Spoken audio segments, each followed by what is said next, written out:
오늘 본문의 이야기에는 하나의 비유가 나와 있습니다. 주인이 포도원을 잘 계획하고 그것을 꾸렸다라고 하는 것이죠. 그래서 주인은 자기가 계획한 포도원에 망대를 세우고 즙자는 틀을 두고 울타리도 둘렀다라고 되어 있습니다. 그리고 농부들을 고용해서 포도원이 그 역할을 할 수 있게끔 포도를 수확할 수 있게끔 최소한의 준비를 마련했습니다. 그리고 2절 말씀에 보시면 때가 이름에 농부들에게 포도원 소출 얼마를 받으려고 주인의 다른 종들을 보냈습니다. 1절 끝에 뭐라고 되어 있냐면 농부들에게 세를 주고 타국에 갔더니 라고 되어 있습니다. 그러니까 세를 주고 맡겼던 것이기 때문에 농사는 주인이 짓지 않았지만 농부들이 지었지만 분명 주인의 몫이 있었던 것이죠. 그래서 주인은 때가 되어서 포도원 소출 얼마를 받으려고 다른 종들을 보냈습니다. 그런데 그 종들을 포도원 소작인들이, 그러니까 새로 받은 이 포도원 농부들이 주인의 다른 종을 때리고, 또 오늘 본문 말씀 5절 끝에 보시면 더러는 죽이기까지 했다라고 되어 있습니다. 그러니까 마땅히 주인에게 돌려야 될 몫을 돌리지 않은 것이죠. 자기들이 다 가지려고 생각을 했던 것입니다. 그래서 주인이 속으로 생각하기를 6절의 말씀에 이제 한 사람이 남았으니 곧 그가 사랑하는 아들이라 최후로 이를 보내며 이르되 내 아들은 존대하리라 하였더니 하였습니다. 그러니까 주인도 포도원을 포기하지 않은 것입니다. 주인도 포도원을 아주 귀하게 여기고 있는 거죠. 그래서 앞에 보낸 여러 종들이 많은 어려움들과 곤욕을 당하고 돌아오고 심지어는 죽어서 돌아오기도 했지만 이 주인은 포도원을 포기하지 않고 마지막으로 아들을 보낼 생각을 했습니다. 그러면서 내 아들은 존대하리라 라고 생각을 했던 것이죠. 그런데 농부들의 생각은 다른 데 있었습니다. 7절에 그렇죠. 농부들이 서로 말하되 이는 상속자니 죽이자 그러면 그 유산이 우리의 것이 되리라 하고, 그리고 그 아들을 잡아 죽여 포도원 밖에 내던졌다고 8절은 기록하고 있습니다.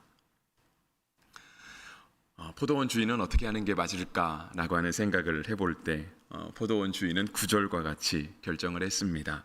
포도원 주인이 어떻게 하겠느냐, 와서 그 농부들을 진멸하고 포도원을 다른 사람에게 주리라 했습니다. 어쩌면 주인이 이러한 결정을 조금 더 빨리 내렸으면 어땠을까 하는 생각도 해봅니다. 그러니까 종들을 보냈을 때 종들에게 주인의 목 세를 돌려주지 않고 때려서 보냈을 때, 아니면 한 사람은 그럴 수 있다 치지만 두 번째 종을 보냈을 때 역시 때려서 보내고 마땅히 드려야 할 그러한 것들을 드리지 않았다고 했을 때 주인이 9절과 같은 결정을 했으면 그러면 조금 더 낫지 않았을까 하는 그런 생각도 듭니다. 어쩌면 다른 종들이 죽어서 돌아왔을 때 그때 주인이 생각을 고쳐먹고 아들을 보낼 생각을 할 것이 아니라 잘하면 내 아들도 죽겠구나, 아들을 보낼 게 아니라 군대를 보내야 되겠구나, 경찰을 보내야 되겠구나 라고 생각을 했다면 아마 포도원의 질서가 조금 더 빨리 잡히지 않았을까, 그러한 생각도 해봅니다. 그런데 우리가 잘 알고 있는 것처럼 포도원 주인은 하나님이시죠. 마지막에 보낸 아들은 예수님입니다. 하나님께서 만약에 우리의 삶을 바라보시고 오늘의 우리의 삶들을 그 전체를 바라보시며 이래선 안 되겠다, 더 기다릴 필요가 없겠다, 저들을 계속해서 봐주느니 차라리 하늘에 천군 천사를 보내서 저들을 진멸하는 게 낫겠다 라고 하나님이 결정하신다라고 한다면 예수님이 아마 십자가에 돌아가실 일도 없었을 것이고요, 우리도 아마 살아남기는 어려웠을 수도 있습니다. 하나님이 그 오래 참으심으로 어쩌면 우리가 볼 때는 너무 답답한 것 같지만 왜 포도원 주인이 이렇게까지 참아내는 것인가, 그 종들이 죽어나가고 심지어 아들도 죽어서 8절 끝에 보면 그랬잖아요. 포도원 밖에 내던졌다라고 되어 있는데 왜 포도원 주인이 끝까지 자꾸 참으려고 하는가 라고 하는 것이 이해가 안 될 수 있지만 실은 하나님의 그러한 오래 참으심 가운데 오늘도 우리는 새로운 하루를 맞이할 수 있는 것입니다. 농부들의 잘못, 그러니까 이 포도원을 맡아서 농사를 지었던, 그러니까 주인과 전세 계약을 한 농부들, 그 사람들이 잘못 알고 있었던 것은 그들은 포도원이 자기 것인 줄 알았던 것입니다. 그런데 성경은 분명히 얘기합니다. 오늘 1절에도 그랬죠. 포도 농부들에게 세를 주었다라고 되어 있고요. 공동 번역을 보니까 도지를 주었다라고 하더라고요. 그러니까 땅값을 준 거죠. 그리고 새한글 성경은요, 아주 명확하게 했습니다.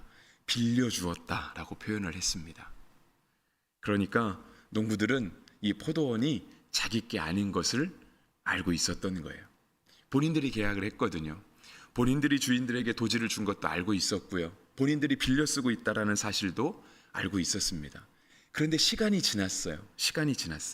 2절 말씀을 빌리면 때가 이르게 된 것입니다. 그러니까 때가 지나는 거예요. 근데 그 시간을 지나는 동안 이 농부들이 까먹은 거예요. 아, 이게 내 거구나. 이게 주인 것이 아니라 이게 내 거구나. 그리고 내가 이렇게 농사 지었는데 내가 이거를 굳이 주인에게 돌릴 필요가 없겠구나. 내가 수고했으니 이 열매를 내가 거두는 게 당연하겠구나 라고 생각을 한 것이죠. 근데 그게 잘못된 거예요. 그게 아마 농부들의 마음 가운데도요, 일말의 양심은 남아 있었던 것 같아요.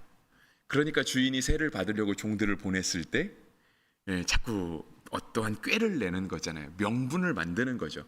어떻게 하면 주인에게 세를 주지 않을까. 그러니까 그렇게 결정한다는 것 자체가, 그렇게 꾀를 부린다는 것 자체가 농부들 마음 가운데 일말의 양심은 있는 거예요. 이게 내 것이 아닌 거를 알고 있는 거예요. 기억은 나는 거죠.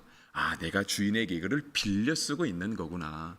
원래 내 것이 아닌데 주인이 나한테 허락을 해줘서 내가 잠깐 주인이 허락한 시간 동안 내가 이것을 맡고 있는 것이구나 라고 하는 사실을 알고는 있었던 거죠. 그러니까 자꾸 나쁜 일을 꾸미는 거잖아요. 그걸 감추기 위해서, 덮기 위해서, 자신들의 생각과 자신들의 결정이 맞다라는 것을 보여주기 위해서 자꾸 무언가를 만들어내는 거예요. 나쁜 일은 처음에 끊어야 됩니다. 나쁜 일은 그래, 이번 한 번만 어떻게 덮어보자. 이번 한 번만 눈 딱 감고 지나가면 다음에는 내가 이렇게 나쁜 짓을 저지르지 않게 될 거야.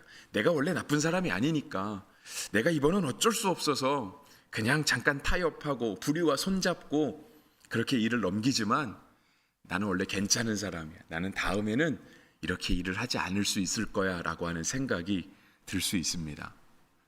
근데 나쁜 일은 처음부터 끊어야 됩니다. 처음부터 끊지 않으면 사탄이 가만히 있지 않거든요. 사탄이 우리의 마음을 알아요. 우는 사자와 같이 달려든다 하셨잖아요. 그러니까 어떻게든 우리의 마음 가운데 그 작은 싹 트고 있는 악의 마음을 사탄이 결코 놓치지 않아요. 아주 집요하게 그걸 물어뜯으면서 우리로 하여금 나쁜 일은 또 나쁜 일을 만들고, 한 번의 나쁜 일은 그 다음에는 또 나쁜 일을 만들고, 계속 이것이 눈덩이처럼 굴러가게 사탄이 만들어내거든요. 그래서 나쁜 일은 처음부터 그 싹을 잘라낼 수 있어야 합니다. 죄를 짓는 것도 마찬가지죠. 잘라낼 수 있어야 돼요. 물론 우리가 죄를 이길 만한 능력이 있는 것은 아니에요. 그래서 늘 우리는 예수님의 십자가를 붙드는 거죠. 나한테 능력이 없으니까. 내가 능력이 있으면 우리가 만약에 죄를 지었을 때 그 모든 죄값은 우리가 다 뒤집어 써야 될 거예요. 왜냐하면 우리가 죄를 이길 능력이 있음에도 불구하고도 죄를 지었다라고 하는 것은 하나님 앞에 피할 길이 없는 거죠. 알고도 죄를 지었는데 그 심판을 어떻게 피할 수가 있겠어요? 근데 하나님도 우리의 연약함을 알고 계세요. 그래서 하나님께서 우리를 도와주시죠. 이길 수 있도록, 죄에 빠지지 않도록, 시험에 들지 않도록 주님께서 우리를 위하여 친히 간구하고 계시고 도와주고 계시는 것입니다. 오늘 우리도 본문을 통해서 분명히 알아야 됩니다. 우리의 삶은 내 것 같지만 실은 내 것이 아닙니다. 우리는 다 하나님께 지음받았다라고 고백하잖아요. 하나님의 창조를 고백하거든요. 여러분들의 살면서 무언가를 열심히 만들었어요. 그럼 그게 누구 걸까요? 내 거잖아요. 내가 만들었으니까. 내가 시장에 가서 물건을 사와도 내 건데, 내가 가서 그냥 돈을 내고 물건을 바꿔온 게 아니라 내가 애써서 만드는 거예요. 공들여 만드는 거예요. 그것이 비록 시장에서 사는 것보다는 가치가 떨어질 수는 있겠지만 나에게 있어서는 그 무엇과도 바꿀 수 없는 나의 노력과 공이 들어간 거잖아요. 누가 봐도 내 거거든요. 하나님이 우리를 그렇게 지으신 거예요. 근데 하나님은 완벽하게 지으셨거든요.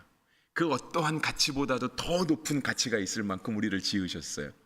하나님 입장에서 볼 때는요, 이 땅에 창조하신 모든 피조물들은 다 하나님, 우리도 마찬가지이고 모든 사람은 다 마찬가지입니다. 그런데 시간이 지나는 거예요. 시간이 지나면서 때가 흐르면서 사람들이 자꾸 착각하는 거죠. 내 인생이구나. 내 인생. 내가 마음대로 할 수 있구나. 내가 계획해도 되겠구나. 근데 우리가 믿음으로 고백할 때 우리는 우리의 삶을 하나님이 허락하신 만큼 산다고 이야기를 하잖아요. 심지어 믿지 않는 사람들도 장례식장에 가거나 때로 인생을 논할 때가 되면 우리 인생 살 만큼 살다 가는 거지. 인명은 제천이다. 하늘에 달려있다라는 뜻이잖아요. 그러니까 내가 내 마음대로 살지 못한다라고 하는 것을 그들도 이야기하고 있거든요. 우리도 믿음으로 고백하고요. 우리는 하나님의 것이다. 하나님께 지음받았고 하나님이 허락하신 만큼 이 땅을 살다가 하나님이 부르시면 이 땅에 아무런 것도 소유할 수 없고 그냥 주님께 가야 하는 그러한 인생인 것을 고백하고 있는데, 오늘 우리가 본문을 통하여 농부들을 바라볼 때 오늘 우리의 삶이 하나님께 빌려 쓰고 있는 인생이다. 하나님께 허락받은 만큼 살아가고 있는 인생이다 하는 것을 깊이 알게 되는 그런 은혜가 있기를 바랍니다. 오늘 비유가 포도원 비유거든요. 포도원 비유는 성경에서 계속해서 나오는 이스라엘을 지칭하는 비유 중에 하나가 바로 이 포도원 비유입니다. 이 포도원 비유를 얘기하면 빼먹을 수 없는 본문이 이사야 5장의 말씀입니다. 이사야 5장은 포도원 노래라고 부르기도 하죠. 이사야가 굉장히 긴데 5장은 그렇게 길지는 않습니다. 이사야 5장도 오늘 마가복음 12장처럼 그렇게 시작합니다. 하나님께서 내가 나의 포도원을 노래하리라, 나의 사랑하는 포도원을 노래하리라 하면서 하나님께서 포도원을 아주 귀하게 만들었다라고 시작합니다. 그러면서 이사야 5장 7절은 이와 같이 말씀하시죠. 무릇 만군의 여호와의 포도원은 이스라엘 족속이요 그가 기뻐하시는 나무는 유다 사람이라. 그들에게 정의를 바라셨더니 도리어 포악이요 그들에게 공의를 바라셨더니 도리어 부르짖음이었도다 합니다. 이스라엘 백성은 오늘 이 포도원 비유를 들음과 동시에 이 포도원 비유가 바로 우리를 뜻하고 있구나라고 하는 사실을 알 수 있었습니다. 마치 우리가 어디 나가서 아리랑 곡조를 들으면 한국의 민요구나 알 수 있는 것처럼, 우리가 밖에 나가서 어떤 한국적인 이야기를 보게 되면 우리 가운데 자동으로 무엇을 뜻하는 건지 알고 있는 것처럼 이스라엘 백성도 전통적으로들 흘러내려오는 이야기였기 때문에 포도원에 대한 비유를 들으면 이건 우리 얘기구나 라고 하는 사실을 자동판처럼 반사적으로 알 수 있었습니다. 그래서 오늘 성경에도 보면은요, 마지막 12절에 이 이야기를 들은 사람들이 예수님을 죽이려고 알아들은 거죠. 우리를 향해 하는 얘기구나 알아들은 거예요. 근데 그들의 결정은 어떤 결정이었냐면 마치 포도원 농부들과 같은 거예요. 죽여야 되겠다. 포도원 주인이 마지막 아들을 보내잖아요. 내 아들은 존대하리라. 근데 그들은 8절에 그 아들을 죽여서 포도원 밖으로 내던지죠. 똑같은 일을 12절에서 이 이야기를 들은 사람들이 하고 있는 거예요. 이 예수를 죽여야 되겠구나. 그래서 우리가 틀렸다는 것이 아니라 주인이 착각하고 있는 거다. 실은 착각은 우리가 하고 있는 건데, 실은 깨닫지 못하는 건 우리가 깨닫지 못하는 건데, 주인이 착각하고 주인이 고집을 부리고 주인이 끝까지 뜻을 굽히지 않는다라고 하는 것을 보여주려고 하고 있는 거죠. 하지만 이들에게도 역시 남겨진 건 심판밖에 없습니다. 9절에 그러잖아요. 주인이 어떻게 하겠느냐. 듣지 않는 자들, 돌이키지 않는 자들에게 남겨진 것은 진노의 심판밖에 없는 것이죠. 오늘 우리가 이 아침 하루를 시작할 때 우리가 농부들을 바라보면서 우리의 삶이 하나님께로부터 허락받은 삶이라고 하는 것을 꼭 기억할 수 있게 되기를 바라고요. 그리고 우리가 하나님이 틀렸습니다, 하나님 당신이 틀렸습니다라고 말하는 것이 아니라 하나님 우리가 착각하고 있었군요. 우리가 시간이 지나오면서 우리가 잊어버리고 있었군요라고 하는 것을 고백하며 우리의 삶으로 하나님께 영광을 돌리게 되기를 바랍니다. 그렇게 하면 오늘 우리 가운데 하나님의 나라가 이루어지게 될 것입니다. 만약에 이 본문 비유에 등장하는 포도원 농부들이 새로 드릴 걸 새로 드리면 그들은 그 다음에도 이 포도원의 농사를 지을 수 있었을 것입니다. 주인의 뜻도 이루어졌을 것이고 자신의 뜻도 이루어지게 되었을 것입니다. 우리의 계획과 우리의 뜻은 그렇게 이루어지는 거거든요. 우리가 하나님을 인정하는 거예요. 우리의 삶이 하나님의 것입니다. 인정하는 거예요. 그러면서 하나님의 뜻이 이루어지면서 역시 우리의 뜻도 함께 이루어지는 거죠. 오늘을 살아가는 우리의 삶 가운데 그렇게 하나님 나라가 이루어지기를 주의 이름으로 축복합니다.